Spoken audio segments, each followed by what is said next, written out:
بڑی خوبصورت بات ہے. فرماتے حضرت ابراہیم بن ادہم کہتے ہیں، فرماتے ہیں کنت ضیفن لبعض القوم، میں ایک قوم کا جا کے مہمان بنا، وہ میرے میزبان تھے، اور پھر کھانے کا وقت آیا فقدم مائدتن، انہوں نے میرے سامنے دسترخوان چنا. فرمایا میرے سامنے یوں دسترخوان چنا گیا، کھانا لگایا گیا، اور جیسے ہی میں کھانے کی طرف ہاتھ بڑھانے والا تھا، میں نے دیکھا اچانک نزل غراب، ایک کوا میرے دسترخوان پہ اترا، سلب رغیفن، اس نے ایک روٹی کو چونچ میں پکڑا، پکڑ کے پھر اڑا. کہتے مجھے تو میری تو بھوک ختم ہو گئی. میں دیکھنے لگ گیا یہ کوا جو انسان سے غیر مانوس ہوتا ہے، زیادہ قریب آنے کی جسارت نہیں کرتا، دور سے بھی ہاتھ ہلائیں تو ڈر جاتا ہے، لیکن آج اس کو یہ جرت کس نے دی ہے جو میرے دسترخوان میں آ کر چونچ سے کھانا پکڑ کے لے کر جا رہا ہے؟ اس میں کوئی حکمت ہے، دانائی ہے، راز کی بات ہے. فرماتے وہ کہتے رہے کھانا کھا لو، میں نے کہا نہیں میرے پاس وقت نہیں ہے. فتبعتہ، میں اس کے پیچھے چل پڑا، وہ ہوا میں اڑ رہا تھا، میں زمین پہ چل رہا تھا. چلتے چلتے فرماتے جو میں نے منظر دیکھا نا، مصطفیٰ کی عزت کا صدقہ، رسول اللہ کی زلف عنبرین کا واسطہ، وہ کمال کی بات ہے. حضرت ابراہیم بن ادم کہتے ہیں جو منظر میں نے دیکھا نا، نازل غراب، کوا اترا، اور جس زمین کے ٹکڑے پہ اترا وہاں میں نے دیکھا فَإِذَا بِرَجُلٍ مُقَيَّدٍ مَشْدُودِ الْيَدَيْنِ، ایک شخص ہے جس کے ہاتھوں کو پاؤں کو باندھ دیا گیا ہے، رسی سے جکڑا گیا ہے، وہ ہلنے کی حرکت کرنے کی سکت نہیں رکھتا، ساکت و جامد ہے. فرماتے ہیں اچانک کوا اترا، القا رغیفن علی وجہی، اس نے روٹی کو سیدھ میں آ کر، اسی سمت میں آ کر اس نوجوان کے منہ میں ڈالی. وہ جب چبا کے کھانے لگا، حضرت ابراہیم بن ادہم کہتے ہیں مجھے سمجھ آئی ذالکم اللہ، یہ ہے اللہ. یہ کون ہے؟ اللہ ہے جس نے کوے کو طاقت عطا کر دی، جس نے کوے کو یہ جرت عطا کر دی. جاؤ میرا بندہ، اس کے ہاتھ بندھے ہیں، میرے ہاتھ تو نہیں بندھے ہیں نا. یہودیوں نے کہا ید اللہ مغلولہ، اللہ کے ہاتھ بندھے ہیں. اللہ نے فرمایا نہیں، بل یداہ مبسوطتان، اس کے ہاتھ کھلے ہیں، اس کے ہاتھ بندھے نہیں. اور مایوس نہ ہونا، اللہ کی رحمت سے مایوس نہ ہونا، وہ رب 70 ماؤں سے زیادہ پیار کرنے والا ہے. آج مسابقہ حسن کی رات کی محفل میں آنے والوں یہ پیغام لے کر جانا، یہ سبق لے کر جانا. اقبال کہتے ہیں ضمیر جاگ ہی جاتا ہے اگر زندہ ہو اقبال، کبھی گناہ سے پہلے کبھی گناہ کے بعد.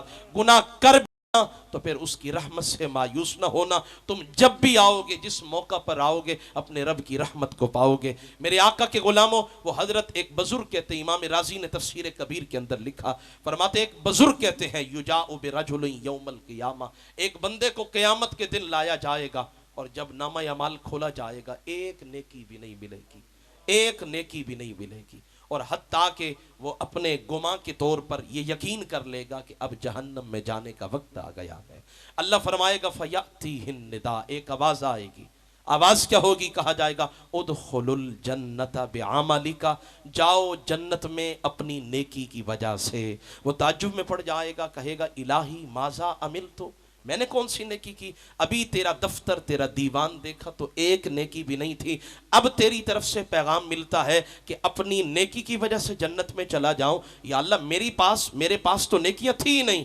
فرماتے جب یہ بات کی گئی، آواز آئی، فرمایا تو نہیں جانتا، میں تجھے یاد دلاؤں. لما کنت نائما، ایک رات تو سویا ہوا تھا. توجہ ہے آپ کے ذرا؟ لما کنتا نائمن، ایک رات تو سویا ہوا تھا، اور پھر تو نے قلبتا من جنبن الى جنبن، تقلبتا الى جنبن من جنبن الى جنبن، تو نے رات کو سونے کی حالت میں، نیند کی حالت میں، غنودگی کی حالت میں کروٹ بدلی، یہاں سے وہاں، وہاں سے وہاں. یوں کروٹ جب بدل رہا تھا نا تو فَقُلْتَ فِي خِلَالِ ذَلِكَ، کروٹ بدلنے کے درمیان میں، اثناء میں تو نے ایک دفعہ بھول کر، اختیاری طور پر نہیں اضطراری طور پر، تیری زبان پہ جاری ہوا اللہ. سمجھے میری بات؟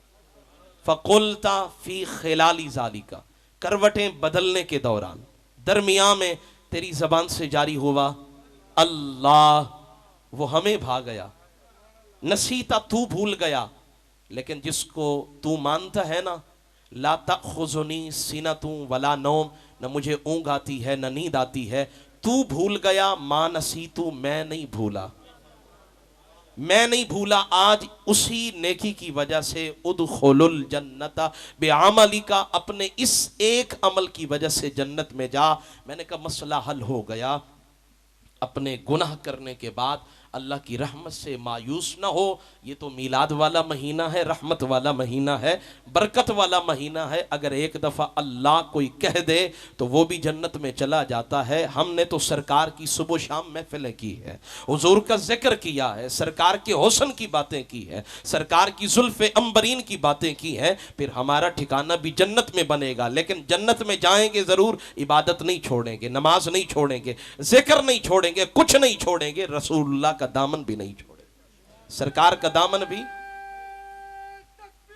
اللہ اکبر۔ میں آپ کے جذبات کی قدر کرتا ہوں، شاید کہ میری وجہ سے کسی کا زیادہ وقت جو ہے نا وہ انتظار نہ کرنا پڑے، تو اللہ آپ کو سلامت رکھے، آپ کے جذبوں کو اللہ اور فراوانی عطا فرمائے۔ بس آپ تھوڑی سی دیر کے لیے میری دو باتیں سن لیں اور اس کے بعد اجازت ہے۔ یہ میری خوش قسمتی ہے کہ آپ حضرات محبت کے ساتھ بیٹھ کر میری یہ مختصر سی گفتگو، مجھ ناچیز کی گفتگو کو سماعت کر رہے ہیں۔